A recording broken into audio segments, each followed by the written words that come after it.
Ni hao, you're listening to People in the Know, presenting you with insights into the headlines in China and around the world.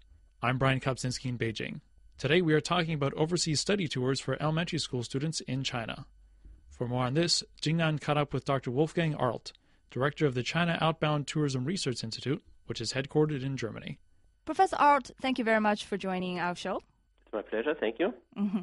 So, according to your research, why do you think it is becoming popular for Chinese elementary school students to go on overseas study tours?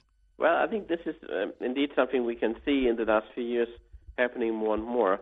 And I think it is connected, first of all, to the general trend that the outbound tourism from China, of course, has been growing more and more. China is now the biggest outbound tourism source market in the world. So traveling overseas has become, for the more affluent people in China, a part of normal consumption patterns in the last 10 years. So I think the first thing is that from the experience of traveling overseas, it has become apparent that it's not dangerous to go to another country, and so that for the children also, that you dare to send your children abroad, that you are confident that nothing bad will happen to them. I think this is something, so it became much more normal to think about traveling, and so therefore, as we can see that in leisure tourism, more families are traveling, so more Chinese travelers take their child or their children with them. So this is also now, it has become more normal to think about this. And then, of course, very simply, in the last few years, the number of people in China who can afford to have this idea has been growing. And, of course, it is still the one-child policy that still most children in China grow up as a single child. So all the love, but also all the money is pooled just on one child. So that's why also this is another reason why this has become well, but China important. Well, but China, is relaxing its restrictions on the family planning policy. Actually, many couples are now available to have their second child. So, do you think, even with that relaxation on the family planning policy, this trend will still go on? Yes, because I think from what I can see, is that even now for many couples, they are allowed to have two children. Especially in the cities, especially among richer people, that still many couples have either zero child or one child, because, well, having a child in China is quite expensive, especially if you have high expectations. If you think your child should be the best in class and should have piano lessons and dancing lessons and what have you, it becomes, of course, a burden. So I think as everywhere in the world, people living in big cities, where also for women there is a chance to have a business career.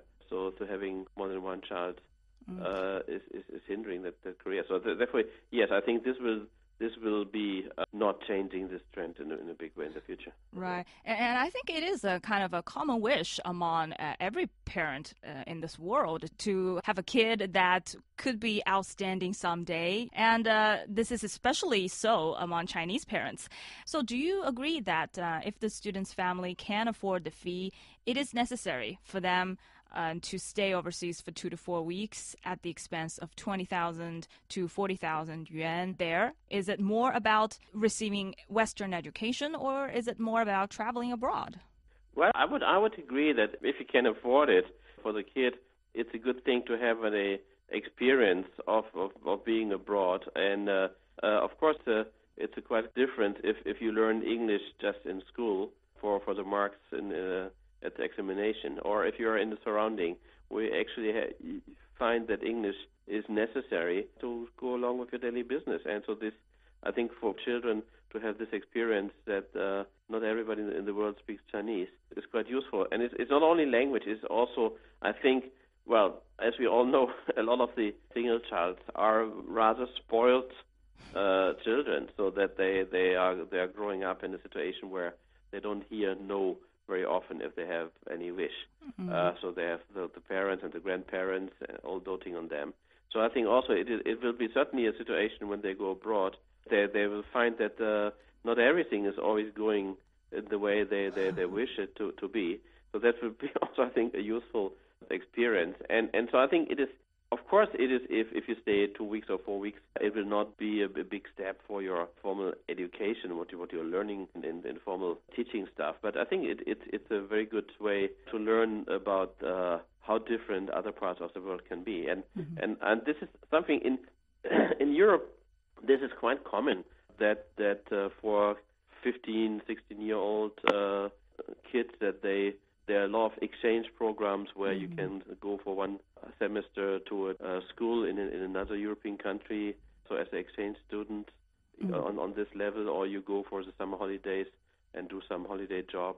That's quite common. I think the difference is that in Europe, a lot of this is supported by national programs or also by the European Union programs, so that it is not only kids of rich families who can do that. So there's a bigger chance also for talented kids from not so rich families to do that. But this is something which certainly in Europe everybody agrees it's a good idea for kids to be exposed to other countries and to other surroundings so that they have a wider view of the world. And in that respect, yes, of course, that means it should not be a summer camp where all the pupils are again Chinese.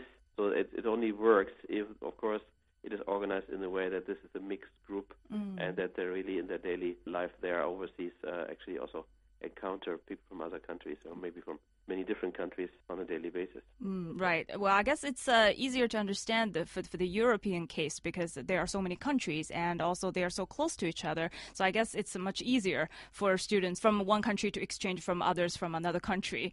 But these kids, they have to go a long way from China to America or to the UK or to the European continent.